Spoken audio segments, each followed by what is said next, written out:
Good afternoon. From the 104.5 The Zone studios, I'm Lucas Panzica. In NFL news this morning, the New York Jets officially announced they have informed Aaron Rodgers that they will move in a different direction at the quarterback position. Ian Rappaport reporting that it will be a post-June 1st designation, but Rodgers will be able to sign with any team at the start of free agency in March. The NFL has released the list of players invited to the NFL Scouting Combine with a total of 329 prospects, 6 from the University of Tennessee. They are running back Dylan Sampson, wide receiver Brew McCoy, and Dante Thornton, defensive lineman Omar Norman Lott, outside linebacker James Pierce Jr., and defensive lineman Elijah Simmons. Colorado star Travis Hunter is listed as a defensive back on the invite list. For all your foundation repairs and waterproofing needs, visit USSTN.com. Breaking news at once on your home for the Titans and Vols. This is 104.5 The Zone.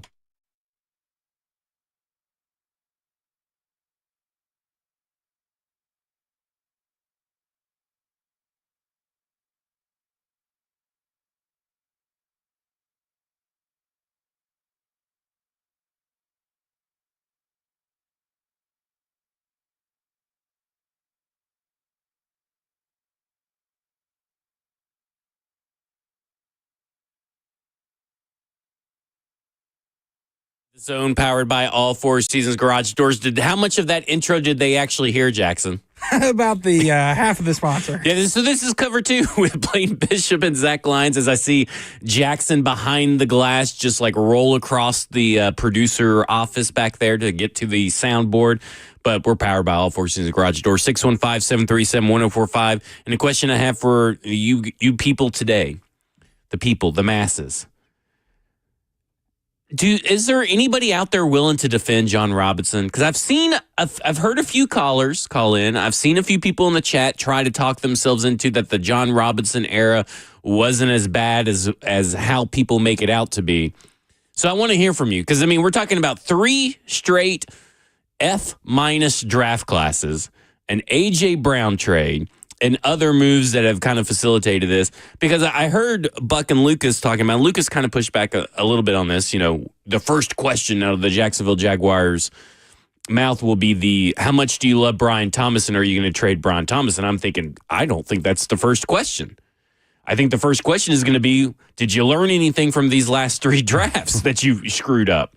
Because that's where I'm at on this. And I just wonder, is there anybody that really misses John Robinson? I understand that things have not gotten better after he left. But everything, this is all just one after another, basically an avalanche of crap that the Tennessee Titans have had to go through in the personnel department. You hope that this is going to be turned around now, depending on how quick it is, we'll see. But at a certain point, the avalanche started with him and Mike Vrabel, and it hasn't stopped since. So you're hoping that now it's done. Well, I don't know if it'll be done as far as him with a young coach and how will that manifestation of the relationship will be with a young coach who then progresses to coach of the year with him again. I don't know that for a fact, but probably the first question I would learn besides okay, what did you learn from this whole process? Had success. That's why I don't like putting wins and losses with the GM. He's only drafting the players. The coaches are actually coaching the players. So that's the first thing people say. Well, he had a winning record. Well, Mike Vrabel was actually doing the actual coaching, but he did give him the pieces, maybe not enough pieces. And it's really all about the first round. So I would say an A.J. Brown. Okay, what went into that decision-making? Because there is some form of fashion where you could explain it to someone. You may disagree with it, but it can make sense on the outside. Say, hey, we were a run-dominant team. We really didn't throw the ball enough to warrant giving somebody $30 million, $25 million at that time when we only threw the ball to A.J. Brown 5 times a game, or he had 5 catches probably per game. Now, what he did with those 5 catches is a whole nother story. So, then you go down the road of all the first rounders he missed for different reasons, by the way. 2 of them injuries. Panda just wasn't very good. So what did you learn from those mistakes as far as what did you miss on Panda as far as just the analysis of him from Georgia as an offensive tackle? Would you take more, safer risk as far as guys who coming out with certain type of injuries, depending on position?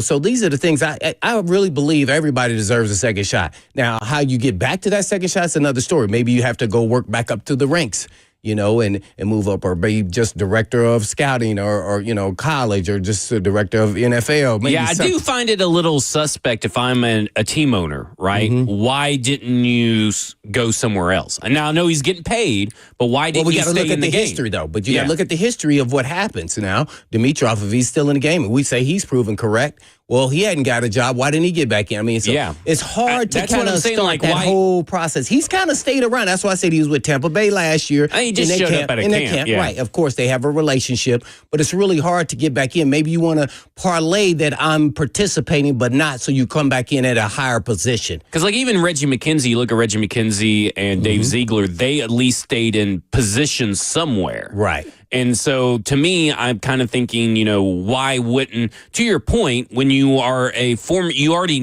GM, you know that your path to being a GM again is going to be pretty difficult anyway. The odds are stacked against you.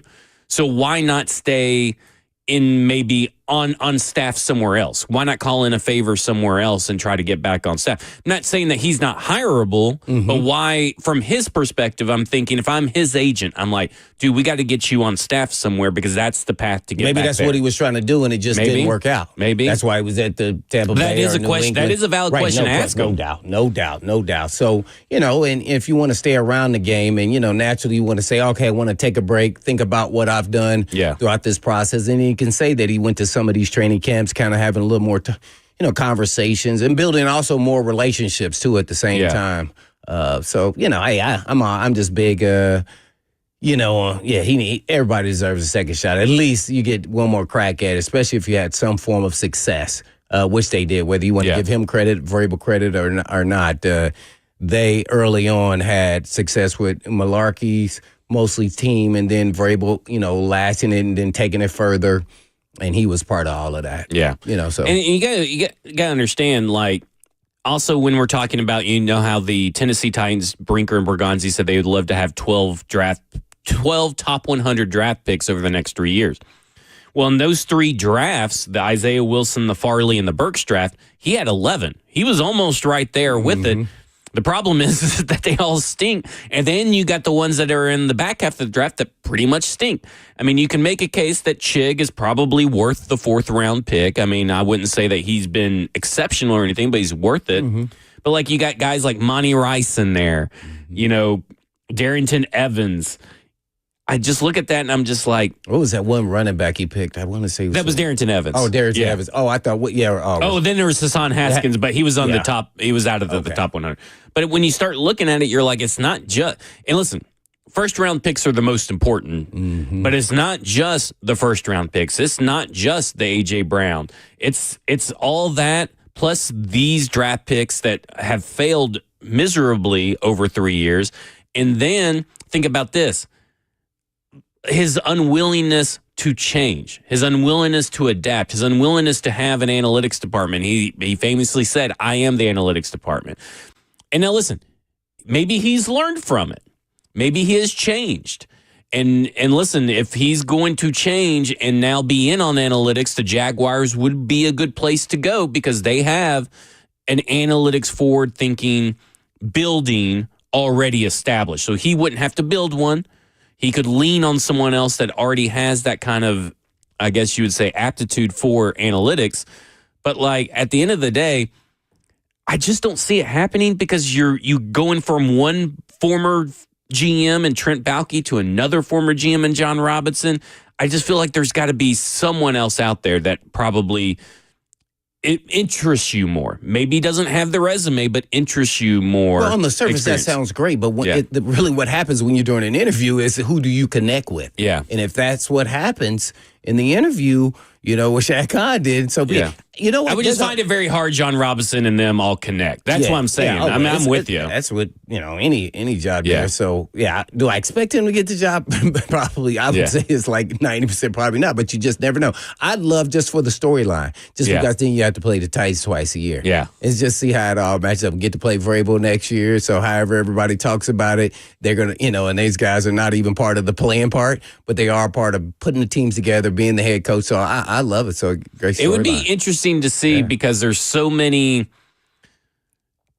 avenues that have like the way that Liam Cohen got the job. You have Trevor Lawrence, who's never really lived up to the hype. You have a pretty good roster. I mean, it's not a roster to, snub your nose at all. That's the high pitch. So can John Robinson end up, if he got the job, you obviously play the Titans 2 times a year and you already have a better roster. Can you maintain that level of competitiveness with the roster? Or is it going to be a situation where you kind of you start off pretty hot, then you slowly, start drifting down the boards just like he did with the Tennessee Titans? Because no doubt about it, he started off hot. I mean, there hasn't been, that's why you have 6 straight winning seasons, right? Because he started off hot, had a high hit rate. And trust, that's what he's selling. Yeah, and that's probably what he's selling. But I would be very focused on those last 3 years. All the restructuring that they did on contracts, trying to chase a title and all that kind of stuff. So it'd be very interesting to see. I really do feel like the Brian Thomas question and A.J. Brown question is probably, it's more like, hey, what happened in that situation? He answers it, they move on. I don't think it's as big of a deal breaker as what other people make it out to be. If that makes sense. Because there's so much else that you have to do as a GM. To me, that's noise about the Brian Thomas. That's trying to equate A.J. Brown situation because they play receiver and then another receiver. First and foremost, different head coaches. One's an offensive guy. You think he wants to get rid of some offensive weapons? One's a defensive guy. Probably say, I wouldn't prefer you do that. But if you do, okay, right? So that's kind of the thought process in those 2 different sides of the ball. So I just don't think it's going to be the same. Yeah, I'm with you. I that part right there, obviously that's a big learn. If you didn't learn from that, then you're never getting hired. But like at the end of the day, you're right. I think that people right now cling to that A.J. Brown thing as it was a disaster for the Tennessee Titans, but that is not the lone disaster of the Tennessee Titans under John Robinson. The final straw, probably. Yeah. You know what I would say though, if I'm John Robinson, I will see if he got some cojones. What's the guy's name? Cousins. What's the slot receiver? Oh, Christian Kirk. Christian Kirk from A&M. I would say I like the guy that backs him up. I'm probably gonna put him on the trade block. Yeah. See? Because I forgot the guy say he went like 5th round. I want to say he went to Rutgers, but I could be totally wrong. Parker Washington I think he actually went to Washington. Did he go to Washington? Okay, but I like what I saw. I'm not feeling comfortable about that, but I felt like he is good enough and adequate enough to replace Christian Kirk, and that's a big contract. So I would be looking at some things like that. Which is, I think, is justified. And I think most GMs would do that, right? I don't think that's necessarily a John Robinson thing. I think most GMs would probably look at a guy like Christian Kirk and that contract. I believe, I'm trying to pull it up. I believe it's the last year of that contract. Yeah. Because he was almost traded. Penn State, that's what it was. Penn State. Dang it, I couldn't believe I didn't know that. And he was almost traded, Christian Kirk, this past season, then he got injured. Yep. I think it was abductor or hip or something that he is strained. So I think that's a possibility. But no, it's not one and the same. And it's not all things about, we don't know what was going on behind the scenes. Maybe A.J. Brown and his crew and agent maybe said, we're going to hold out and we're going to just like, well, if we're going to go down this road, this is probably not our type of cup of tea here. So we might as well just cut our ties and see what we can get out of this. So if Christian Kirk is even cut, they save $10.4 million against the cap. So this is the final year of his contract. So, I mean, that would be a guy that you would assume would be on a bunch of people's maybe a little bit of a wish list, even though that he is being injured. He is coming off an injury. He's still a very talented guy out of the slot. Yep. So there we go. When we come back, we're going to talk about some quarterback situations that arose this morning. Between Aaron Rodgers and the Pittsburgh Steelers. This is Cover 2 with Blaine Bishop and Zach Lyons here on 105 The Zone.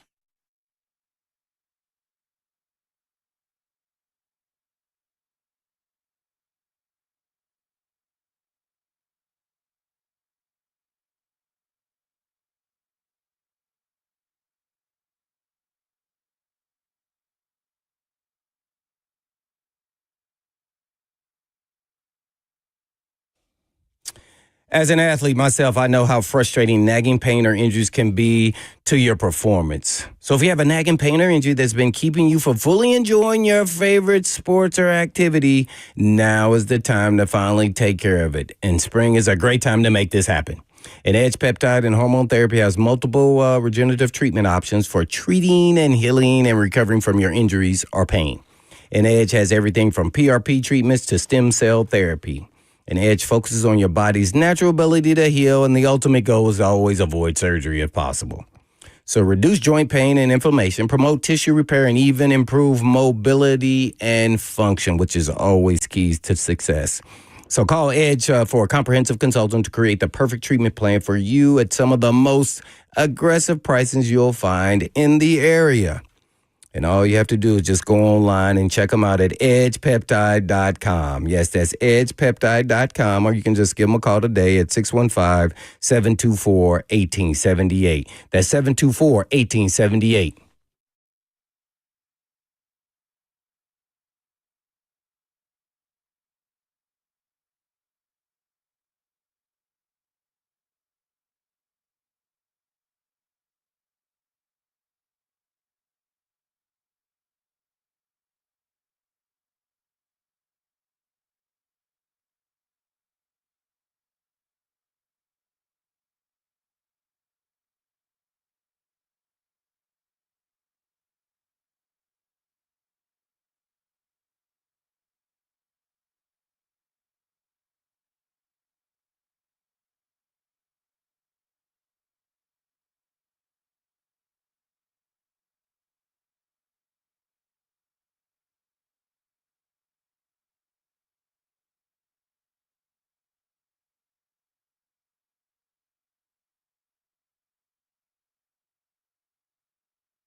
Cover 2 with Blaine Bishop and Zach Lyons here on 105 The Zone, powered by all Four Seasons Garage Doors, 615-737-1045.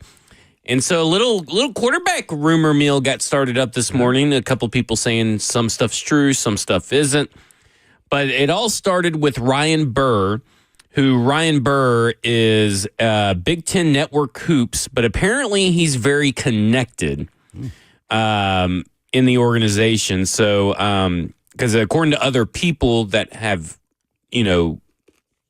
quote tweeted his thing, he's very connected. He says Steelers have made inquiries to the Jacksonville Jaguars about a trade for quarterback Trevor Lawrence. This directly from the horse's mouth in the Jags organization. And Andrew Filipponi, who he talks about sports in Pittsburgh for 937 The Fan. He said, followed that up with the Steelers would be trading their 2025 first and second round picks to the Jaguars for Trevor Lawrence. Per the very plugged in Ryan Burr, would be a seismic trade. So, all this to say, and really Ryan Burr clarified that part about the draft picks, like that's what it would take.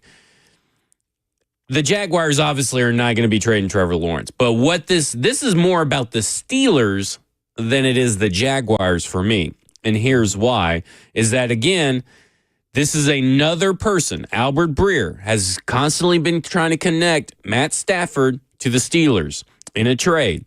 Here's another person connecting some dots and saying the Steelers are doing their due diligence, like most good teams do, on seeing if quarterbacks are available in a trade. I will once again say, I'm beginning to believe now that the Steelers and Matt Stafford may be behind center for the Steelers right now. Like I'm telling you right now, the Steelers are looking to make a move, and the Steelers and Matt Stafford are going to be the biggest domino to fall. I thought it would be like it'd be like Sam Darnold and the Steelers would be a big domino to fall, but it really seems now, all these things swirling around, that it seems to be the Steelers. And maybe even Matt Stafford could be a match made in heaven for them. Wow, man. It's for them to even make the call to Trevor Lawrence is kind of interesting. That means that they like him and they like what they've seen. I don't know if they played last year or the last couple of years or not, and if he even played. But, man, they're going down their punch list. And obviously, I think they believe, which is what I said, every situation is different, is that they are one quarterback away from at least getting past the snide of the first round. Right. So if we have a veteran quarterback that is still kind of in his prime, then we think we can do it with the talent we're going to add what we have now. So that's where they're at. That's always a good place to be in. That's typically where the Titans are at, just not this year. Yeah. So, I think they could go pretty far with either one of them. I wouldn't be surprised if another, quarterback got on the list as well. It'll be really, really interesting. Well, if the Saints were to trade Derek Carr, they would save $11 million against the cap, and they're currently $51 million over the cap. So that would save them some money. So I do wonder if maybe I'm sure if they're calling about Trevor Lawrence, allegedly calling about Trevor Lawrence, they probably have called about Derek Carr. Now, they just hired their head coach, and their head coach just had a presser today, his introductory press conference. I'm sure there's got to be some stuff that irons out. But I kind of look at all this right now, and I'm thinking, this smoke around the Steelers and the quarterback situation leads me to believe that Justin Fields is the backup plan. It's like plan D. There's going to be like a lot of other plans that they're trying to do before they go to Justin Fields. I don't understand. How bad was? I mean, like he was game he was 4-2. He looked really good. Yeah, I mean, he looked solid. I'm like, well, maybe he could potentially be the guy. Is what I saw. Well, I think they want Justin Fields over Russell Wilson, but I think they want a lot of other people over Justin Fields. I think they're trying. I think they understand that their defense is a little old. They need that quarterback to elevate the team. They need that quarterback to, like you said, get them far in the playoffs. And as good as Justin Fields may be, he may have like a Russell Wilson type ceiling in the sense of he starts out really hot and then they drift down. And that may be true, but I'm willing to bet on Justin Fields over Russell Wilson right now. Excuse me. But I do feel that at this situation, they're kind of like the Titans. the Titans don't really want to roll with Will Levis. They're willing to try a bunch of different things before they get to Will Levis. I think the Steelers really don't want to roll with Justin Fields. Not necessarily that they hate him or anything like that. They just know that there's better options available to them out there. They're going to kick the can and kick everything over to try and find that quarterback. And if they don't, they'll likely be okay with Justin Fields. I'm just interested to see, what did Arthur Smith and Tomlin not see in Justin Fields? They just don't believe just because what his past history. You got to look at what's in your face now. Yeah. Now, and I think with the right support, I think he could potentially be their guy. Sometimes things are right there in front of your face, even though you're looking for something else. Right, and especially a young player like that. So, man, something must have been. Dynamic player. This guy can run, but now he's proven now he's a polished passer. Yeah. I would love to say, how polished is he? Because obviously something about that is not right, and they don't like something. Man, that's crazy. They just only see him as a backup. Wow. And there's a lot of teams doing it. They're not the only ones. I would say that if I was a team rebuilding, I would be very interested in Justin Fields. I would be too. I get why the Steelers may right now seem to not be very interested in Justin Fields, because I think they are in win now mode.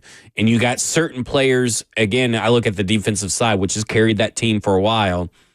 I look at certain defensive players and I think, okay, they're starting to get older and older and older. Like how many years do we have left of them? So do you waste? Now, I wouldn't necessarily say waste, but do you saddle yourself with another 1-year contract with Justin Fields to see if maybe he can be that guy, or do you take a guy that you are fairly confident can be that guy?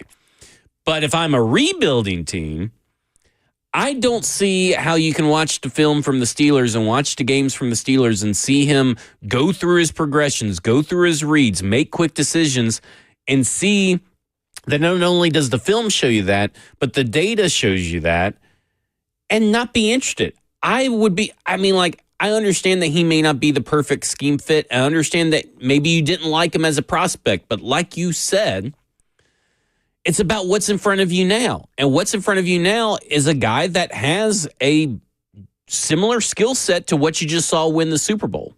Yeah, that's exactly. I think I'd love to have a conversation with Smith. Maybe his say-so isn't as big because maybe it's Tomlin. I have no idea, because Tomlin was really confident in Russell Wilson and coming back. I thought that was a huge risk, and he got it right.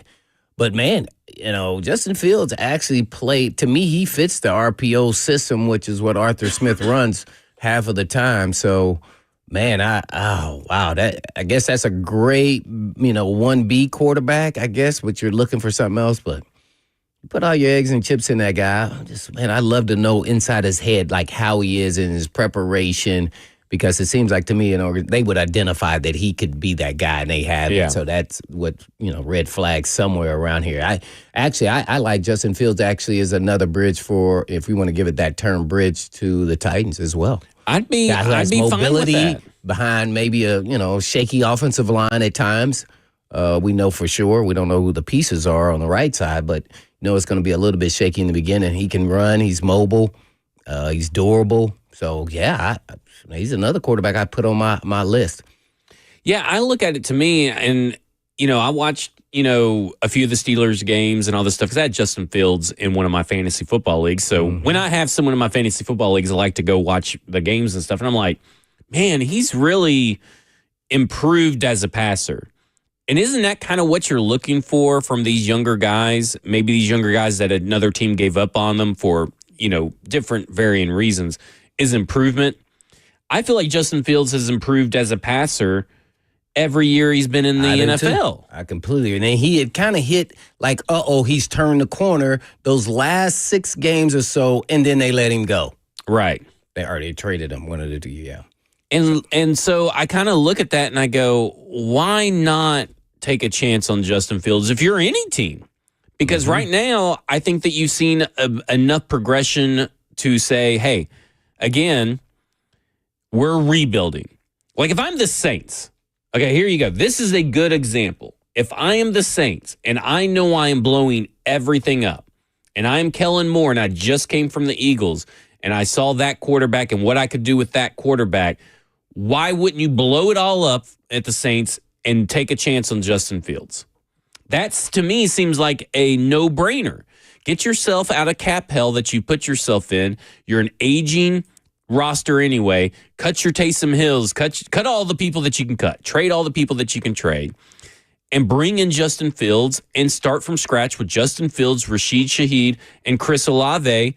And, like, that's not a – and then maybe you keep Alvin Kamara. Maybe you don't because you just gave him a contract, so that's probably a little bit harder to – that, to me, seems like a recipe for success if I'm the New Orleans Saints. Yeah, when you can say Kellen Moore also, he probably runs the same style, but he worked around the quarterback. And when I say that, you didn't see Dak Prescott doing a lot of running, designed running plays. Let me correct that because he definitely can run, and he runs. And he did that with Jalen Hurts. So, yeah, I kind of like that idea, and then that makes Derek Carr available. But, yeah, this is it's going to be an interesting one. I'm going to say this. We've been talking about all these different quarterbacks, and you know the draft is after free agency. This team is more than one quarterback away. Correct. So I that's why I keep saying I would trade. Now, you have to have a trade partner, and we're not just one quarterback away where all of a sudden we put a quarterback in, or whether young or veteran, and all of a sudden, you know, we got a shot at the playoffs. So I think this team is much further away from that. So I would be trying to get as many picks as possible. I agree. And a Justin Fields guy to get me through that. And he's still a ticket. You know, people want to come see him. I think that's a good idea to us as well. Even if, as much as I probably don't think it's a good idea, even with Aaron Rodgers, he's still a draw. So, you know, people want to come see him. At least that would last at least in the beginning of the season. Yeah, you may how long that would go. So there's a business side to it too. So I think to your point, I think Justin Fields or someone of that ilk, I said Mac Jones or any of these guys that fit your offense better than others, I think I would go down that route this upcoming season because of the position of the entire team where we're not a playoff contending team yet. So getting a franchise quarterback, we may end up ruining him just or not playing him, and then we're, stunting his development all at the same time. Yeah, it's very interesting on that topic real quick. Peyton Manning talked about how he feels that throwing quarterbacks in the fire seems to be more often than not the way that quarterbacks learn, because Eli Manning, if you remember, Eli Manning, it was Kurt Warner first. Then Eli Manning took over the last 6 weeks, and he said, Eli Manning said, I learned more from those 6 games at the end of the year than I did from sitting on the bench. Mm-hmm. But I look at Justin Fields, and that's a guy that's played a lot of football. Mm-hmm. I mean, comparatively. So I look at it, and I go... And got better. And he got better. Like, I don't understand the hate around Justin Fields. If you're looking for someone that can also win with their legs and provide you some kind of dynamic plays, right? I mean, it's not just, that he's got a good arm in my mind and then he's progressed as a passer, but he's also someone that can win with their legs. Why would you not be interested because of your scheme? Like, at some point, you can't be so tied to your scheme that you turn down in a rebuild kind of mode, that you turn down a chance at Justin Fields. Now, I can understand if you're Kyle Shanahan or if you're McVay or someone like that. Mm-hmm. Someone with teams that have proven that, over time, you're closer than what you are with Justin Fields. Like, I understand why, kind of like the Steelers. Like, he was a good fit for Art Smith. But, like, if you're in a rebuild mode, you have to figure out how you're going to win games during a rebuild year. That's what we should ask the audience, though. Would they rather go Justin Fields, Mac Jones, Aaron Rodgers, whoever, veteran quarterback, or would they rather go with, the first pick with a Ward or Shador, who are the two bona fide best quarterbacks? 615-737-1045. You want to get on the conversations? Because to me, it's, again, we're always going to say it's all about conviction. Mm-hmm. So if the Tennessee Titans here in these next few weeks, after the combine, don't have a conviction, I think Justin Fields is a better choice than Will Levis. I think Justin Fields is a better choice than Daniel Jones, Mac Jones. I think to me, he would be in my top 5 paths to a quarterback for 2025 for the Tennessee Titans. But I don't think that's their thinking, because I think that they are so tied into the scheme that I think that they feel like he's not a scheme fit. And at some point, then what what good is your scheme if that's the case? Right. And he's definitely a guy that always throws on time and those things. So I don't think he is a match for this actual system. I think he could be, just a matter if he could get him to, throw on time. And it's a little different than Will Levis, I would say. So it's a tough one there, man. And that's why I think Arthur Smith and some of these coordinators in the league do such a great job, because they understand the player's skill set, and then they work around it. It's not that everybody runs something so different. It's that you highlight their strengths more often than not of that actual player.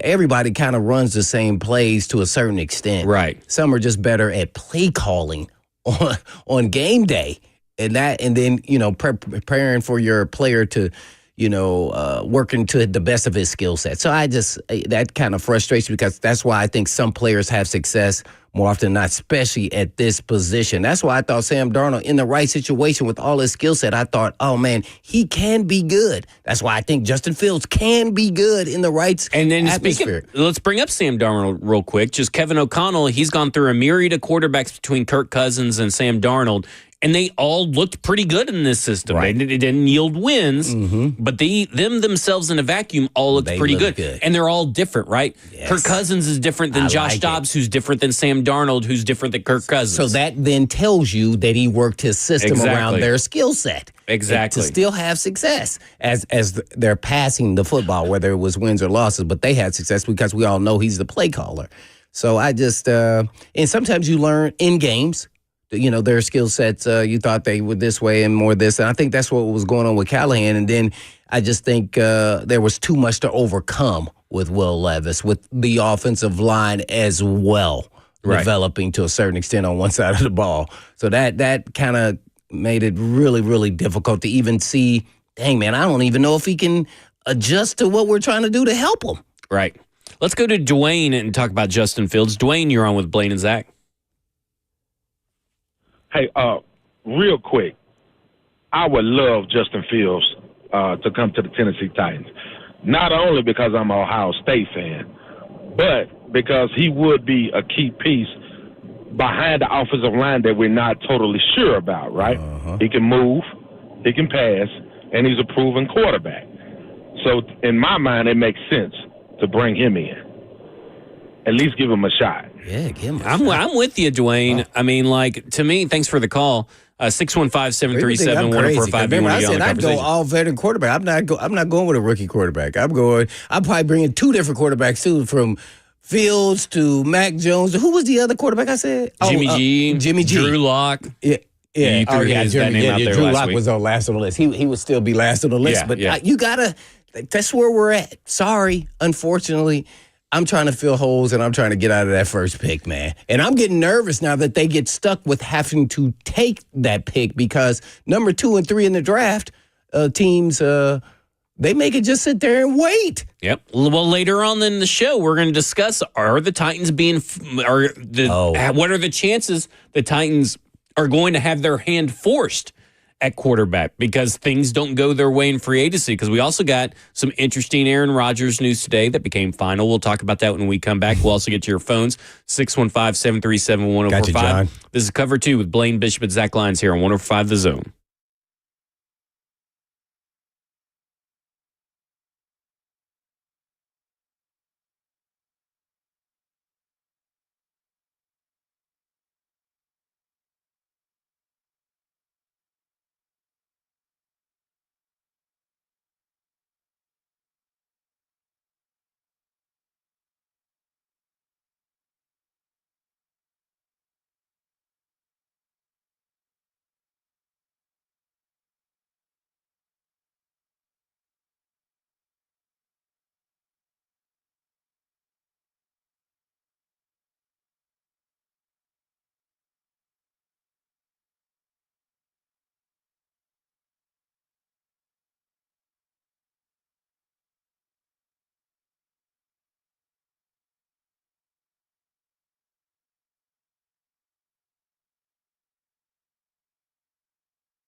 Cover 2 with Blaine Bishop and Zach Lyons here on 105 The Zone, powered by all Four Seasons Garage Doors, 615-737-1045. You wouldn't get into the conversation because guess what? We're talking Tennessee Titans and their quarterback situation. Because until you have a quarterback, you don't have a quarterback. And the Tennessee Titans currently do not have a quarterback. Mm-hmm. Let's go to John, who wants to talk about Justin Fields. John, you're on with Blaine and Zach. Hey, guys. How you doing? Yeah, I actually was really excited about Justin Fields because I thought they were going to move on from Callahan as well. Was looking for, hopefully we would get that Cliff Kingsbury or, the Ravens. Who's their Todd Monken. Todd Monken, someone like that might be able to use them. But, yeah, if they were willing to take him, he's the same age as Will Levis. He he played 6 games for the Steelers this year, went 4-2 and lost the 2 games by combined 6 points, 5 touchdowns, 1 interception. It looks like after he got out of Chicago, he was a different person. We see Caleb Williams come into Chicago, and it's the same kind of mess that they keep seeing over and over again, But I think he'd be a great option. Then you could trade back down to 3. You pair him and Travis Hunter at wide receiver, pick up a couple extra picks, fix that O-line. I'd be excited about that personally. And, you still got a young quarterback, and you got some weapons, and you got some pieces, and you're building. So I think it's a good topic. Yeah, I'm with you. I just, because early on I had talked about Justin Fields, and I feel like we've kind of forgotten. He's kind of feels like the forgotten man, kind of like Kirk Cousins, right? Kirk Cousins is still out there and a possibility. But I look at Justin Fields and I'm seeing him, under pressure, and he, in the short amount of time that he played 6 games. He had a higher completion percentage than Russell Wilson did when pressured. He had 303 yards passing under pressure and threw 0 interceptions, whereas Russell Wilson was under pressure and had 714 yards. So, Russell played more games and had pretty much on pace to have less yards than what Justin Fields would have had under pressure.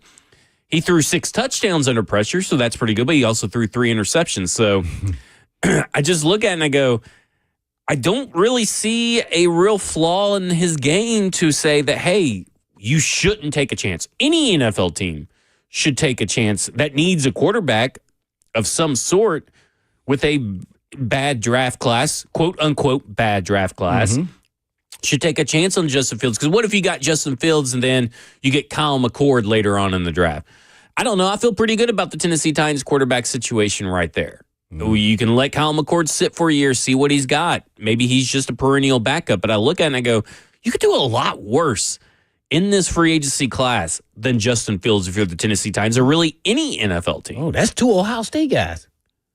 That's true. That is true. Well, McCord finished at Syracuse. Syracuse. You got C.J. Stroud 2 different styles of quarterback, so that definitely would be somewhat like the RG3 Kirk Cousins type style of players because, McCord, I don't think I saw him run very much at all, but he definitely can maneuver in the pocket and can run and get outside the pocket and, manage for first down. So, I kind of like the thought process. I'm really kind of, I think, out based off where the Titans are. I would want multiple players, but boy, if they get stuck there, would you take a quarterback? Would you take the pass rusher? Would you take wide receiver, Hunter, cornerback, slash?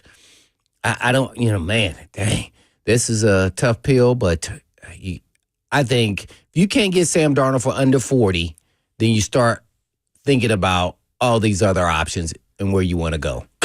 Excuse me. And that's what's interesting, right? Because the quarterback market for Sam Darnold, just because one person pays it does not necessarily mean that's what the market was, right? Right. So, I think that the market's going to be around that $35 million per year range. Now, that is a couple $1 million more than Baker Mayfield, but Baker Mayfield had kind of proven more over his career than Sam Darnold did. Yes. And he also is coming off a prove-it year to get that deal. And he's coming off a prove-it year as well. So that's your barometer.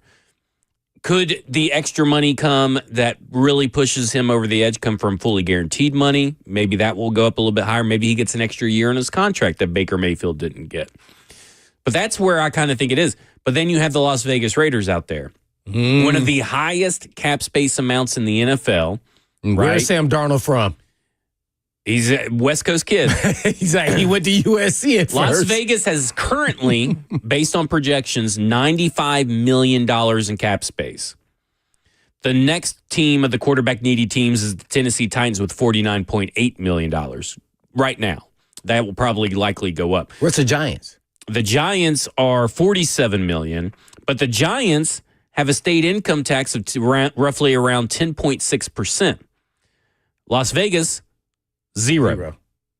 So Tennessee. Las Vegas is in the driver's seat for any quarterback that they may want to spend the money on. Now, that doesn't necessarily mean they want Sam Darnold, right? They may not want Sam Darnold.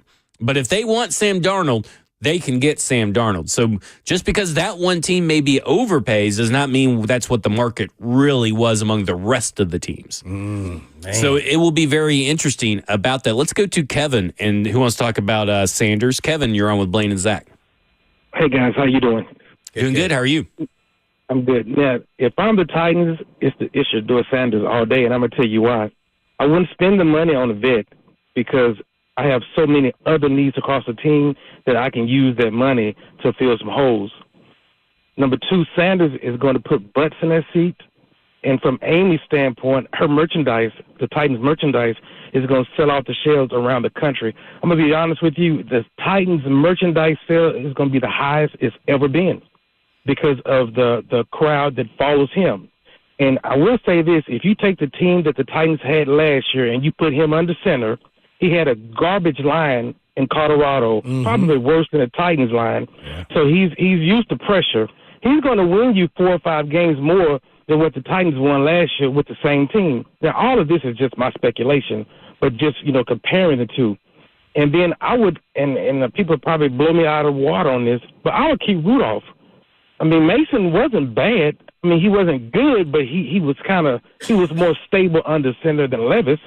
So I would pair him with Rudolph and keep that money for the quarterback that you're going to spend in free agency and spend it on other positions across the board. I'm going to hang up and listen. You guys have a good day. Thanks, Kevin. And Kevin, I encourage you, since you are a Shedeur Sanders fan, that tonight on Football and Other F Words at 6 p.m., wherever you get your, wherever you watch your Zone TV, or you can get it right after the show is dropped and done, wherever you get your podcasts. It's going to be all Shedeur Sanders in tonight's episode. My. It was all Cam Ward last week. So this week it's all Shedeur Sanders, and then over on Football and Other F Words, Stoney's Guide to Scouting Report pretty much finished up and all that kind of stuff. So we're going to see how he fits and what are the concerns about Shedeur Sanders. So just a little shameless self-promotion. Of course. Then, you have all the research there. What do you think about what I don't have it yet. Oh, I just know he's got it. So I'm going in with what I do is I listen to whatever he says and everything, and then I go and watch my all 22 after that. Because I just want to see what he says, and I like to go in blind so I can just ask fresh questions, have a conversation. All right, well, we'll check back when we come back on our thoughts on Shedeur Sanders and his idea. It would sound pretty good. Yeah, I mean, I get the love for Shedeur Sanders and Cam Ward both. But again, what's best for the team long term? The best for the team long term, because everybody's talking about tickets and butts and seats. I agree. But the best way to do that is to win games. So to me, that's what really gets your butts and seats. That's what really gets your home field advantage is winning games. And can those guys, how much before the lackluster or the luster fades away on these guys if they start out 0-3? Then you don't really have butts and seats. So it's all about starting off and winning games. Winning fixes all the problems, as Jack Ripper put in F&M Bank Chat on YouTube, Twitch, Twitter, YouTube, Facebook Live, 615-737-1045. You want to get on the conversation. When we come back, I'm going to ask you a question about Brian Callahan and the quarterback situation. This is Cover 2 with Blaine Bishop and Zach Lyons here on 105 The Zone.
It is 2 o'clock. Good afternoon from the 104.5 The Zone Studios. I'm Jackson Williams. In NFL news this morning, the Jets announced that they have informed quarterback Aaron Rodgers that they will be moving in a different direction at quarterback for 2025 and beyond. Ian Rappaport reported that Rodgers will most likely be designated as a post-June 1st release, but will be able to sign with any team at the start of the league's free agency in March. The NFL released their list of names for the 2025 Scouting Combine in Indianapolis. The list of 329 prospects includes 6 former Vols running back Dylan Sampson, wide receivers Brew McCoy and Dante Thornton Jr., defensive lineman Omar Norman-Lott, and James Pierce Jr., as well as Elijah Simmons, all received invites. For all your foundation repair and waterproofing needs, you need to visit USSTN.com. Breaking news at once on your home for the Titans and Vols. This is 104.5 The Zone.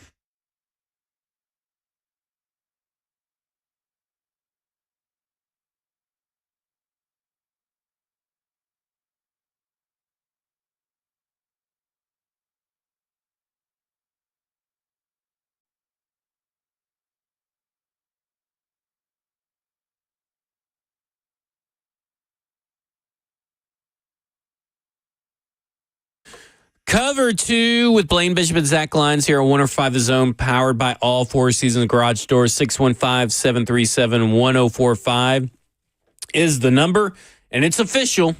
The Jets are officially parting ways with Aaron Rodgers. People are speculating, Ian Rappaport speculating that as a post-June 1st designation. That means they'll carry $23.5 million on their salary cap until June 1st, or I guess technically June 2nd, where then they'll save $9.5 million when they cut him. On the flip side of that, he is able to go ahead and actually negotiate now. Mm-hmm. So if a club announces that they are terminating a vested veteran, which is Aaron Rodgers, other clubs are able to talk to him. No tryout or signing is permitted, but they are able to talk to him. So now this is where you'll see what teams are really interested in Aaron Rodgers. What teams are what teams are just kicking the tires at the beginning stages of this, I guess, quote unquote, semi-free agency for Aaron Rodgers. And you'll really hear all this at the Combine probably. You may get a few snippets here and there between now and then. But now, pretty much, if you don't start hearing the Tennessee Titans more and more and all this kind of stuff, then you pretty much know the Tennessee Titans are going to be out on Aaron Rodgers. Because when it comes to Aaron Rodgers, nothing's going to be kept a secret.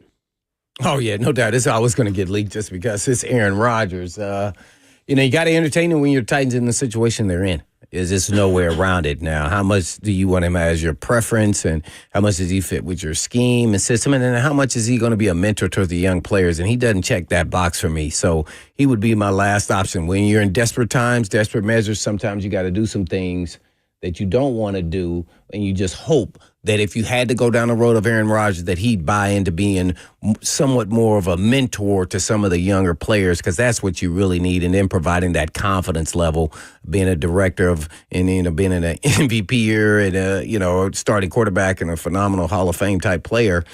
I think that's what he should be bringing to the table, and I think he just misses the boat on some of that, and that can destroy and be cancerous in the locker room. And when you're a young head coach, boy, if you're going to make that decision from head coach Callahan, boy, you better be sure. And I don't know if it's all in his decision in hand, but at the same time, it's like, oh man, listen, this is not the guy we want to mentor Will Levis. You don't have a strong enough locker room to handle Aaron Rodgers, right? You are not in an established culture, which we didn't mention, probably could. Yes, and we did say that yesterday. Mm-hmm. We think that Mike Tomlin in that locker room could do it. You're right. We actually didn't mention even the player leadership aspect of it yesterday with the Steelers. But here at Tennessee, you don't have that. Like I thought there were leaders, but as the season went on and you saw who the team was kind of leaning on to discuss stuff and talk about stuff, this team doesn't have leaders. And that's fine. Not all 53 members of your roster can be a leader, but they desperately need some leaders. And when you introduce an element like even in Isaiah Wilson, right? I mean, Isaiah Wilson never panned out for the Tennessee Titans, and that says a lot about not just player leadership, but also obviously his issues, but also the staff kind of didn't really do much with Isaiah Wilson, which I thought was interesting. They didn't seem like they really tried to reach out to him and try to fix stuff. They kind of just let him, from what we burn know. at the stake from what we know, right? The different in J.C. Latham, where you see leadership and vocal leadership every time you hear him speak, you go, this guy is different. He is a born leader. It's just natural to him. Now you would introduce an element like Aaron Rodgers, and you're like, well, good luck with anything in that locker room right now. So I don't know if he's ready to buy into that, and that's where he's at in his career. I know you brought up some things the other day about, him not saying he's going to do the Pat McAfee, maybe because that was the Jets and that's what he had planned and they knew he was going to do it. And so he didn't want to cut that tie. So maybe just wanted to cut ties from that organization altogether and understand now where he's at in his career. Because desperate times, desperate matter. Maybe he doesn't have any suitors. We don't know yet. That's why he wants it out there early, that he'll be available come June. Because, look, what's late, because I think Eddie brings up a good point. We kind of just touched on it, but you see Score and Latham both coming along with leadership. Yeah, coming along with leadership. Mm-hmm. Their leadership ability and skills is not going to outweigh whatever Aaron Rodgers is going to throw into the mix in that locker room. Yeah. It's just it's totally different. They're not that quality MVP, player yet. Yeah, it is. It's going to carry a whole nother gravity. And by the way, he's always going to be the one talking to the media on a daily basis. Offensive linemen probably most not. They can go weeks without ever talking to the media based off of nobody's asking them unless they messed up or play phenomenal. Do they get any questions or get a penalty? So, Aaron Rodgers is going to be the face of the organization. So that is a whole nother realm. Now, he will put fans in the stands and butts in the seats until things go awry. And then he will then show who he really is. So that one's a dangerous one there. That would not be high on my punch list. I think he could do it as far as his playing. But everything else, man, I just don't know. He's shown all his career that he's kind of not that guy. Unfortunately. But that's not a deal breaker if I have no other option. Which is the question, right? Because how this is going is you look at it and you think, okay, things could easily, and we talked about this last week, easily not go in the Tennessee Titans' favor, right? They could not fall in love with either of these quarterbacks, which, again, if you don't fall in love with either of these quarterbacks, you don't draft them. So that means that the draft is theoretically out of a high-end starter for the Tennessee Titans. You may be able to find a luck into like a Dak Prescott situation or something, but that's not a realistic, proposition for the Tennessee Titans, okay? So then you look at the next situation, okay?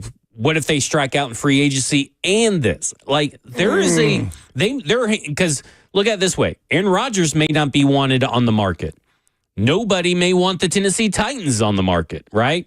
So it may be your hand is forced to take a player like Aaron Rodgers. Your hand may be forced to start a player like Will Levis. Your hand may be forced to roll back with Will Levis and Mason Rudolph. You may have to stomach some games of Drew Lock. I know you like Drew Lock. I don't like Drew Lock.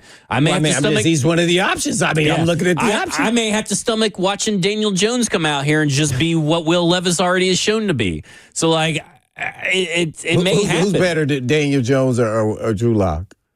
I love asking you these crazy because I know you don't like either one of them. Yeah. But if you had you to may go, have to. Well, if you had to go with one. Yeah. I think I would go Drew Lock. I think. I don't even know what I would do. Yeah, I think. But I look Daniel at it. Jones had at least one good season, didn't he? Yeah. He got a big contract. He had that 1 year, and everybody likes to cling to that 1 year, but that's all he had. I just look at it and I go, man, this is it's tough, right? At the end of the day. And free agency is first, so we'll know what domino falls as far as the Titans after free agency is over. Doesn't mean they still won't take a quarterback whether they sign one or don't, but it does give some people a little bit of tea leaves of well, why didn't they, or why did they, or will they draft a quarterback? Does that hurt them in their leverage to trade out of the pick because now they've signed a veteran quarterback? How do you think that's viewed? Or the level of veteran that they sign? They sign a 1 year deal with, let's say, Justin Fields. I mean, they still may take a quarterback. Yeah. But if you sign a 3, 4, 5-year deal with Sam Darnold, they not taking a quarterback with the first pick. It still worked out, for other people, but yeah. I mean, when you get down to it, this is a big free agency and offseason, obviously, for the Tennessee Titans. That's a very statement.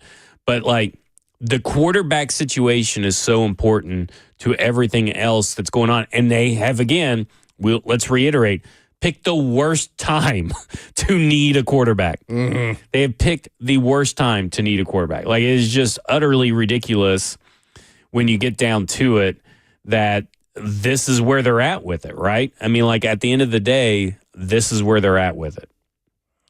This is not the situation we want to be in, but we shall see what direction. That's why I think the new administration keeps saying we must be patient. To me, that tells me either you're taking a quarterback, knowing this is going to be a process and he may not even play early in the season or at all, or we may have to, build up this roster and get a younger quarterback down the road. So they kept it open there, but man, I sure will be selling. I'm taking a quarterback. You got to find it somewhere. I mean, I would. It's kind of for me. Okay, so the real question for me that comes down to: would I rather have Aaron Rodgers or one of these other guys for a year? And I think I would actually lean going Rodgers. I know you didn't just say that. And maybe not Justin Fields, but maybe over Daniel Jones. I just can't watch Daniel Jones come out here and try to play quarterback. Mac Jones? We might as well just put us out there. Somebody play Jones. Mac Jones? I don't believe in Mac Jones. He can barely throw against the Tennessee Titans. The Tennessee Titans have one of the worst pass defenses. I can't stomach it. So Fields is the only one in him and Aaron Rodgers. Yeah, and in those 1 year kind of guys, I'm not. You could talk me into Kirk Cousins over Aaron Rodgers just for the fact that he'd be another year removed from the Achilles and he wouldn't really be a headache that Aaron Rodgers would be. No, all the things about Kirk Cousins is great for me, except our offensive line. That's sure. This could be the same situation for Aaron Rodgers, too. Oh, man. But Kirk Cousins was looking like a statue, man. At least Aaron Rodgers, he may not be as mobile as he used to be, but he could still maneuver. He was still running and throwing, So, I don't know. And then Kirk Cousins said he started having elbow issues, and that's really what took him down. I don't know if that's true or not. Yeah, I saw him limping coming out the tunnel. Didn't look like he was really warming up. He knew. They said, we're going with the other guy, Penix, and then, Penix did well, and I'm sure he was a great mentor. So to that point, he will be exceptional. I just would be very cautious with his health, considering he's a veteran guy, and then coming to our team.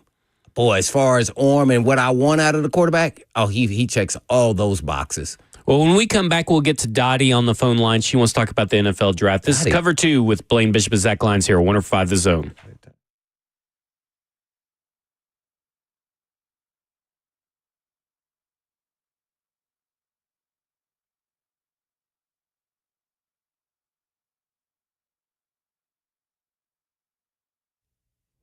Have you noticed how unreliable things have become these days? Like when someone tells you, it'll be ready at 4 p.m. and it's not. People are really tired of that stuff. So if you have been with unreliable vehicle repair shops, come on over to Eurofix. And Eurofix turns unreliable into reliable. And Eurofix has your vehicle ready when it's really ready, so you don't have to stand around and waiting all freaking day. And Eurofix repairs all European cars with quality that beats the dealer and without the dealer pricing. And that's because the dealer repair shops are designed to pay virtually all of the dealership's overhead, and that's a lot of money. So why would you want to pay for that? Well, at Eurofix, reliable also means a 3-year nationwide warranty plus a free loaner car with every repair appointment. And make sure you call ahead, as loaner cars are very, very, very popular. So if you're tired of the unreliable repair shops, come on over to Reliable, and that means Eurofix. Family owned for 26 years. And all you have to do is just give them a call at 844-EUROFIX. That's right, 844-EUROFIX, or you can visit them online at myEurofix.com. That's myEurofix.com. But always done, Blaze,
Cover 2 with Blaine Bishop and Zach Lyons here, 105 The Zone, powered by All Four Seasons Garage Door, 615-737-1045. Dottie, if you're within the sound of my voice, feel free to call back and we'll answer your question about the NFL draft. I got a little issue with the chat right now, and I'm having a hard time focusing on the show and the chat. What did they say? But they think, this chat, the majority of the chat thinks that T-Mac, the wide receiver out of Arizona, is a better wide receiver than Travis Hunter, even though there's a lot of stats and film out there that say otherwise. I mean, I don't know. Travis Hunter is the wide receiver 1, and I don't even think it's a question. I wouldn't even draft T-Mac in the top 10 if I'm a team that needs a wide receiver. I would look elsewhere. And I'm not too far away from probably putting Luther Burden or other people ahead of T-Mac, because T-Mac is a big wide receiver that plays small. I'm sorry, that's just what he is. Well, I haven't watched a lot of film on him. I remember the first game he had 4 or 5 touchdowns or something, I can recall. And then I think that kind of dwindled down there, and he didn't have no touchdowns, no touches. But he had 8 touchdowns on the year, 4 in the first game. That's what it was. Yeah, it was something crazy. So let me just repeat that for the chat down here. I don't think he's a speed guy. He doesn't bring the dynamic part, and that's the only thing. Not to say he won't have success in the NFL, because I think he will, but I think he's more of a possession guy, big body guy. So different style of type players. So. Yeah, I mean, again, 8 touchdowns, 4 in the first week, and he played all the games. I mean, his separation would be interesting to see how much separation gets in the NFL. I think that's a guy, one of those guys, kind of like a Keon Coleman or something like that. Yeah. that are big. Yeah. That have the highlight plays. But if you go listen to Steve Smith Sr. is the guy that I'm going to be looking forward to hearing his assessment of T-Mac. But you kind of look at it as he doesn't separate. And listen, Travis Hunter not only separates, but he also has a higher contested catch rate than even what T-Mac does. So, to me, I kind of look at all this stuff and I watch the film and I see Travis Hunter play, and then I see, T-Mac play, James Foster, who works for the 33rd team, who's also, he goes by No Flag Film, but he's a big film guy. It's locally from the area. Big draft guy. He goes...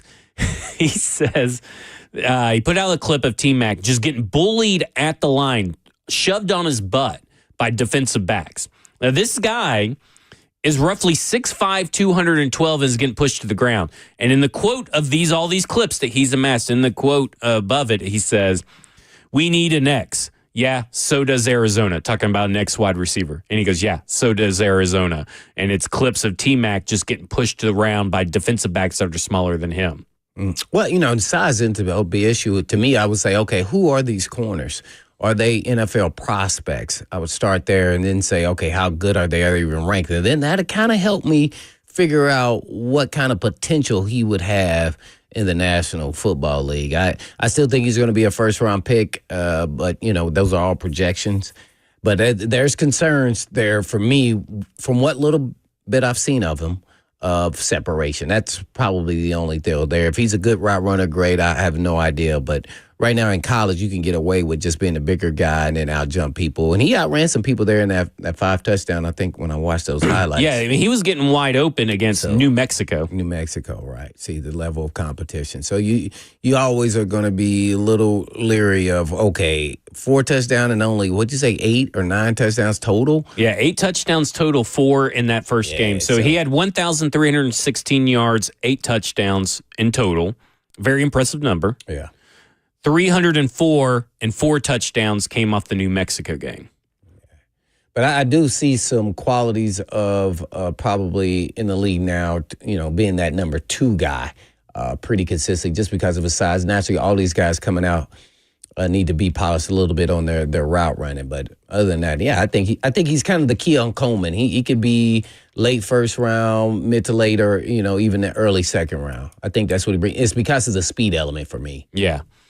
To me, I look at the athleticism, ability, ceiling, and all that kind of stuff, and I think that what you're looking at with Hunter is he has unparalleled athleticism, unparalleled conditioning, for an NFL prospect. Like, it's been a long time since we probably seen him. Now we'll see how he tests, and I do find it interesting that the combine he's testing with the defensive backs, not the wide receivers. I don't know what his logic is behind there. Maybe that is something the NFL wants. Maybe they want to see him test and do drills with the defensive backs, because you've raised some concerns with his frame and all that stuff at the defensive back level. And you think you would play him at a wide receiver. And I think I tend to agree with you for the Tennessee Titans. I would play him at a wide receiver. But I do wonder, why the defensive backs? Is that NFL mandated? Is that his choice? Because that's the question. I have no idea. I would say if the NFL is mandating it, it's because they want to see him, because they see potential as a starting corner, but they see him resting a lot. He's not technically sound. He looks in the backfield all the time. Guys are running right by him, and then he uses his speed to catch up. Can't do that in the National Football League. That's touchdown. So he just needs some refinement. I think he's trying to increase his value. So that way, whoever is drafting at the highest point, they can't say, oh, is he a corner or is he a wide receiver? Well, we like him at corner. That's where we're going to put him. We like him at receiver. That's where we're going to put him, because there's enough tape out there to show, okay, he just needs to polish up on his route running. Other than that, he's a playmaker. So to me, that's why I would play him on the offensive side. I don't know what the NFL is projecting for him, but I think that's the route I would go, because I would want him to have his hands on the ball as much as I could. I don't want to be a defensive back and just think he's going to come in and just be shut down corner immediately. I don't know that, because he hadn't played enough, or I haven't seen enough to let me say, oh, okay, he's a shutdown type corner. I think he's going to be a really, really good player. Not sure if he's going to be, some generational type player, though. I don't know about that.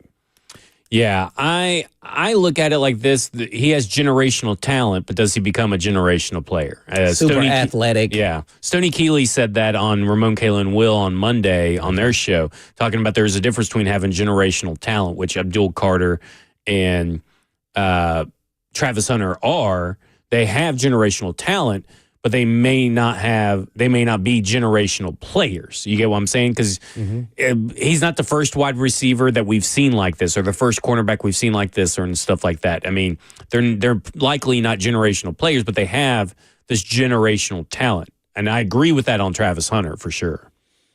Yeah, I mean, you can term it how you want to, generational or he's a super athletic. That's kind of, every draft is its own animal. And in this draft, they're at the top of the board when you're talking about, their athleticism. Does not equate all the time to being great football players. But in this case with Travis Hunter, you see the football skills and you see it. So then there should be no question that at worst case scenario, he'll be a really, really good starter on whatever side of the ball you choose to put him on. It's just that which one would he excel and kind of impact the game the most? And to me, if you're talking about taking him in the top, 3 picks or top 5 pick, I think I have to put him out there on offense. And then he could be my third corner coming on the outside or fourth corner if somebody goes down. That way I have options to utilize all of his skill sets if he's ready to do that, or vice versa, starting him at corner and then putting him, spot playing him on offense, which is kind of easier, you would think, to do that. So it'll be interesting to see what people think, because all teams are going to be different in that. I think we had a player somewhat similar to that is Michael Griffin, when they were playing him corner different or safety on the same side of the ball. So he's working both skill sets, but it was already obvious to me that he was a safety and he could be impactful safety. And corner, he would just be okay. And so that's kind of how I view this situation. Both, he's an elite level talent. Wow. It's impressed with some of the things he's done. So I'd love to see if he can do that against NFL talent. If it just continues, he keeps escalating his play, then I will start talking about generational talent. Yeah. I got to see it in the NFL. Right. Then that's the point, is like you can have generational traits, I guess you could say, but not generational players. So talent was the substitute for the word traits in that situation. So going back to the Tennessee Titans, I want to ask you a question. I want to ask the people a question too. 615-737-1045. Do you guys think that Brian Callahan buys himself time with any quarterback situation? Like, there are people out there that float this idea that, well, if he drafts a rookie, he may get a longer leash with a rookie as far as job security goes. I don't think, as far as in a vacuum, in what I'm saying, the decision to draft a quarterback or the decision to sign a bridge quarterback to a one-year deal or a long-term quarterback in a multi-year deal changes anything about his job security. The only thing that changes his job security is winning games. But in a vacuum, those decisions do not change his job security. Because there are people that think, again, well, if they draft Shedeur Sanders, he'll get a couple of years as the head coach of the Tennessee Titans to try to develop Shedeur Sanders. Well, he's probably thinking that too. Well, maybe. But maybe his thinking is, well, I can win with Shedeur Sanders. What I think people are saying is just the draft strategy, the strategy itself. And I just don't think that any of this matters. Only wins matter for his job security. Well, I think that's always a cure-all. So, for the head coach who's going to be on the hot seat, so I think he's in a tough situation. He's dead man walking, in my opinion. It's just no way around it. Any decision, they have to win 7 games for him to. I think that may not even save, but I mean, hopefully they're competitive in the other losses. Right, in another lot. Yeah, I'm assuming that if he wins 7. So if that's the case, then hey, I hope it all works out, and then we're on the right track. That's for sure. If it does happen.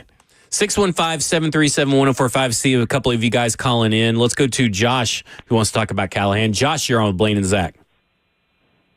Hey, guys. Yeah, I don't think that he has much leg to stand on this year. I think they have to win, like Blaine said, 7 games. And, if it's close, the Chiefs won a whole lot of games with, field goal this year. And if we lose a couple games by 1 point, maybe, but I don't think it matters whatever pick he makes. It's going to have to be the one that gets us 10 games. Okay. Well, I think Callie's gone. Yeah, I'm kind of of this assumption, Josh, of kind of with you. You got to win.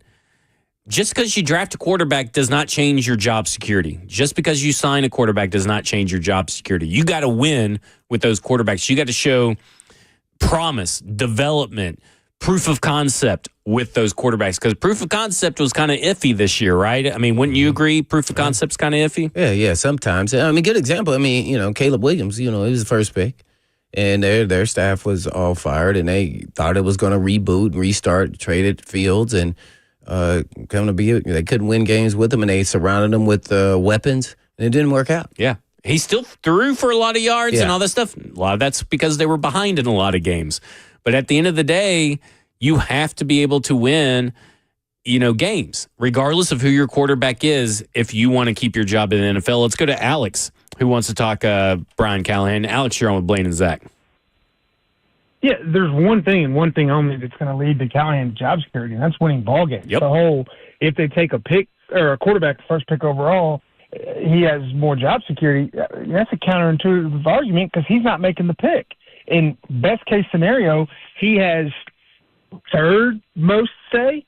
This organization has shown in the last 3-4 years that their front office is going to have the power say and the control over personnel decisions, period. So I think that's an irrelevant argument as far as Callahan's concerned, because Miss Amy's going to make the decision that she sees fit, and she's going to side with the front office. We've seen that. I agree. Now, there is a scenario in all this where they all agree, right? I mean, it's not out of the realm possibility that 3 people, and I'm not including Miss Amy Adams Strunk in that, but I do agree that she does have a voice in probably what happens. But at the end of the day, you're looking at Brinker, Bergonzi, and Callahan. They're all 3 smart football people. I cannot take that away from them, that they know more about football than 99% of us. I'd say I'd put you in the 1% that they may not know more football than you. I don't know if I know very much. But I look at it didn't hire him either. But if they're all watching the same film, getting the same scouting reports, and looking at the same tape, more than likely, they should come to the same conclusion. So I do agree what Callahan is low on the totem pole, but his opinion may align with theirs, more than likely.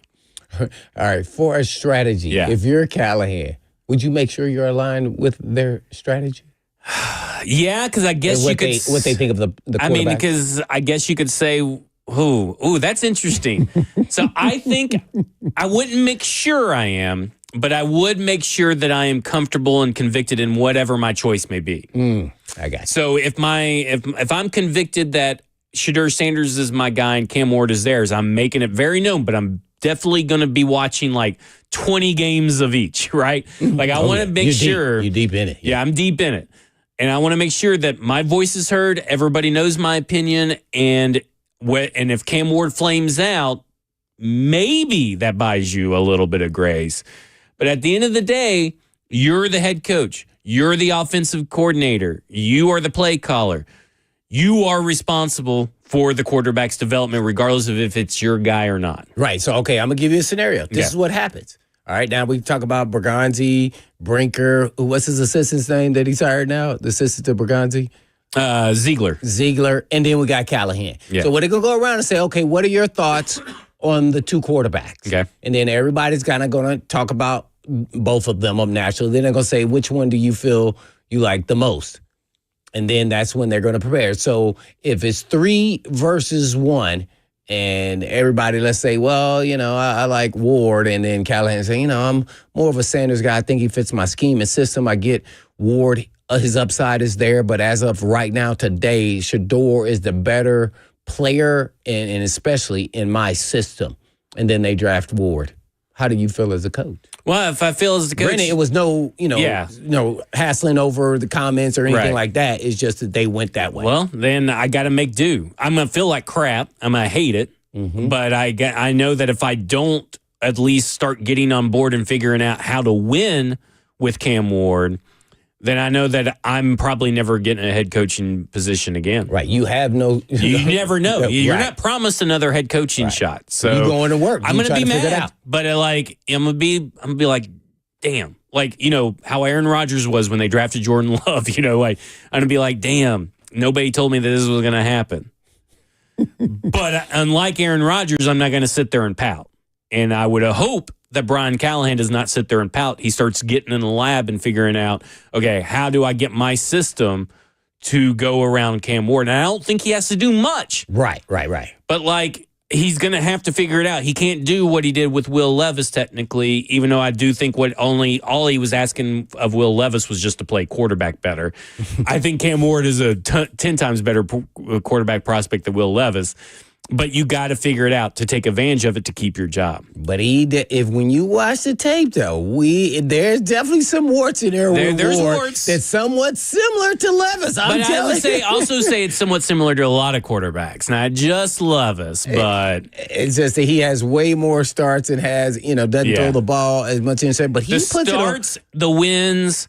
And the progression over all of that is what puts me up with Cam Ward way over Will Levis. All right, let's go to Roy, who wants to talk about Brian Callahan. Roy, you're on with Blaine and Zach. Hey, what's up, guys? What's up? You got it. I don't think his job is safe if he just goes out and drafts a quarterback, Sanders or Ward, or even if they bring in a vet, they're gonna bring in somebody. But it's at the end of the day, and if they don't fix the O-line for the passing game, our running game was pretty solid last year. I'll give it to those guys. But if they don't fix the big uglies up front, I don't care who they're bringing in the quarterback.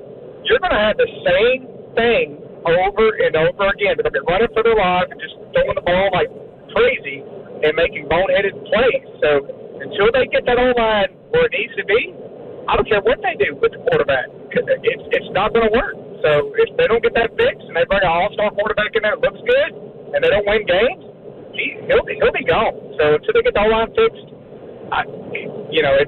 it's going to be bad no matter who you put in there. Thanks, guys. Hey, thank you, Roy. And listen, no doubt. We saw the Super Bowl. What that means in the trenches now. You got to fix the edge position.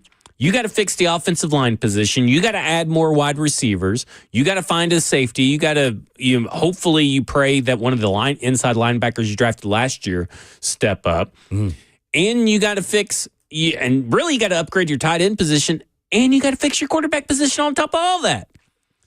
This is a massive rebuilding overhaul that they are taking on. And I'm not addressing the tight end position. Well, I know you may not have to, but Brock Bowers or somebody. Other than that, I'm like, I could get away with. But what I'm saying is, I named out of a lot of those positions, probably 4 of the most important positions: playmaker, wide receiver, quarterback, offensive line, and edge. And that's how Holy you're supposed to be. crap. Yeah, that's the main positions in the game. Yeah. And when you start diving into their cap situation, which we will as the season goes on, and see where they're spending their money, you're like, oh man, this ain't good. This is I know that John Robinson is a lot of the reason for this, but like what Mike Vrabel, Rand Carthon have done since John Robinson, this is a messy situation right now. It is full on nuclear bomb, nuke the whole entire roster kind of deal. It feels like they're starting from the ground up, guys. Like it's tough. Well, so just, buckle up. Said it right at the same time. Get ready. All right, let's get the calls. Well, we'll get to the calls when we come back. We'll get to Brian and Chase who want to talk about Brian Callen, so please stay on the line. This is Cover 2 with Blaine Bishop and Zach Lyons here on 105 The Zone.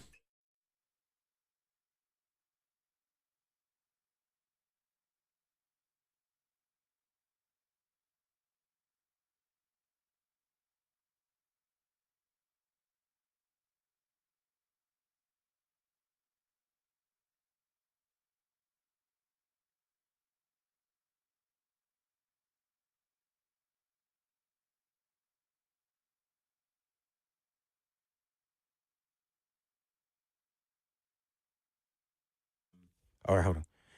Hey, folks, I've been talking about Tennessee Orthopedic Alliance for years because they're the leading experts in sports medicine and performance and the team physician for the NFL, college, and high school athletics across Tennessee. And TOA provides sports medicine coverage to more high school and college sports teams than any orthopedic group in the state of Tennessee. They have 29 locations throughout the state and over 100 physicians throughout Middle and East Tennessee to take care of all your musculoskeletal needs. And TOA has 11 urgent care locations with walk-in availability 7 days a week. They offer direct access to sports medicine and performance, physical therapy and nutrition, personalized rehabilitation plans to enhance mobility, reduce pain, and improve overall physical function for patients recovering from injuries or surgeries. And TOA also offers sports performance training, a specialized program designed to enhance the athletic performance and provide tailored training solutions for athletes at all levels. So please check out their services at TOA.com. Yes, that's TOA.com.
Cover 2 with Blaine Bishop and Zach Lyons here on 105 The Zone, powered by all Four Seasons Garage Doors, 615-737-1045. We got producer Jackson behind the glass. Jackson, how are you doing today? We haven't really talked to you today. I'm good, buddy. How are you? Doing good.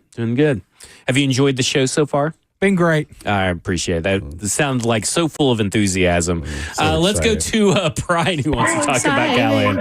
Brian, you're on with Blaine and Zach. Turn that radio down. Hey, Brian, you're on with Blaine and Zach. I think he's a little behind. He must be watching on YouTube or something. Brian, are you there? We have lost Brian, so Brian wants to call back and be ready to get on the phone. We will definitely answer it. 615-737-1045. We've been talking about Brian Callahan and this idea that a rookie quarterback or a vet quarterback, just that decision alone buys Callahan some time. And to me, it's like, it's about winning. You got to win. Even if you draft Shedeur Sanders or Cam Ward and you play them and they don't look good and you guys don't win games, that's your job.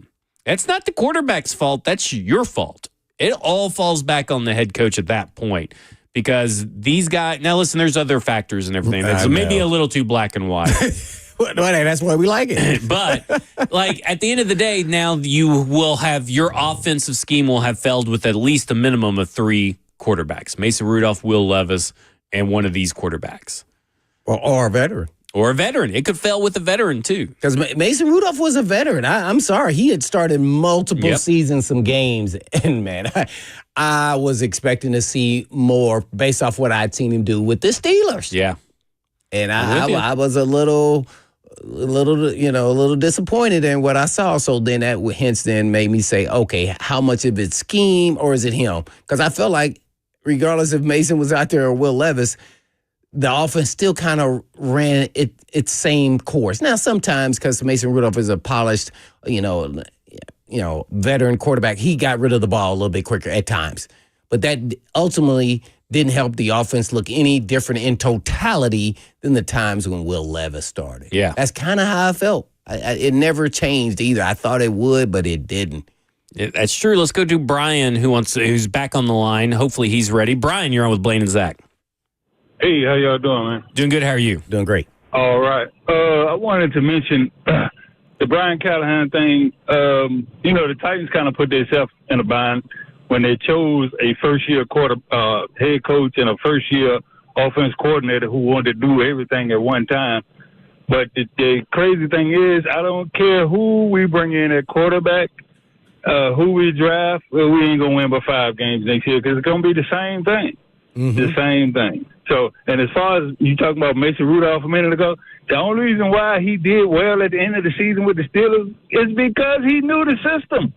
It's that simple. I'm really a Steeler fan. My wife is a Titan fan, but he knew the system. But I think anybody they bring in, it's going to be the same thing. So you think there is going to be zero improvement from this team? It's going to be a little improvement. And, everybody keep mentioning getting the offensive line together. They're going to have to get together with everybody else. You just can't get the offensive line together by themselves. Like everybody goes as one or they don't. So it ain't like you can practice with just the offensive line. Okay, we together. No, it don't work like that. Gotcha. I appreciate it, Brian. Yeah, he's talking about chemistry. Just because you buy the pieces doesn't mean you have the chemistry. Chemistry is going to take time. And listen, to be honest with you, they had several new pieces on the offensive line last year. And what did we say? It's going to take about week 8 for them all to work. Well, you're going to probably be adding 2 new pieces. Probably a vet and a rookie, right? More than likely. Which means, guess what? You guys probably going to have week 8 till you have them all on the same page chemistry-wise. You hope that it doesn't take that long, but there's a good chance that it could because you may be starting a new 4th-round right tackle or a 4th-round guard and a vet that maybe has never worked together. That's it. I've said this before, and that is putting a team together is like putting a puzzle together. And sometimes the puzzle fits, but then it really doesn't fit. Right. So you don't have to have the big name guy or the most talented player available, whether it's drafted or free agency. It's does he fit with your schema system and with the other players and how much they connect with the coaching staff. And then once that happens, it kind of takes off to its whole nother level. And I think that's what the Commanders, I'd love to have that kind of conversation. I bet you that's what happened because that's very rare, let alone they got a diamond in the rough at quarterback. So, yep. Yeah. Well, let's go to Matt real quick, who's going to close out the show. Matt, you're on with Blaine and Zach. Oh, hey, guys. How you doing? Doing good. How are you?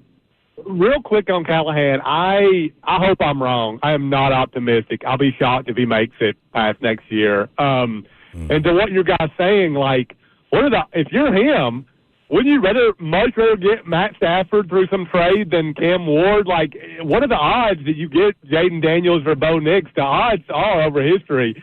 If you get Ward or Sanders, you're not going to win next year. Like, he's not going to win enough to save his job. And the thing on Callahan, I tell this all my buddies, and maybe I'm being too hard on him. And I know people like Traylon Burks. He's a good guy. But I can't get past the fact that he played Traylon Burks over NWI the first, and D-Hop for that matter, the first 7 weeks of the season. It's like, did you watch any film? How can you come to this team and play Traylon Burks over NWI because he blocks better? I don't think it was just Will Levis. Like, I think Callahan's in over his head. I don't think he'll last next year, but I hope that I'm wrong. Thanks, guys. Matt really unpacked a lot there in that phone call, so excellent phone call by him. Obviously, Callahan has already said that he regrets the NWI situation. He wishes he would have realized NWI's ability and talent and what he can provide the team on the field. But I do think he hit something on the head. If you're Callahan, don't you want Matt Stafford? Don't you want Derek Carr over any other choice? Absolutely. And Sam Darnold. You could throw Sam Darnold on that. His life is on the line here, man. As a livelihood. Coach. Yeah, right. And maybe even to be a head coach ever again. Yeah, that's true. Well, guess what? We'll talk more about that tomorrow. When we come back, or not when we come back, when I guess the station comes back, it'll be 3HL. Tomorrow. They're up next. But this is Cover 2 with Blaine Bishop and Zach Lyons here on 105 The Zone. And in the meantime. And in between time. Peace.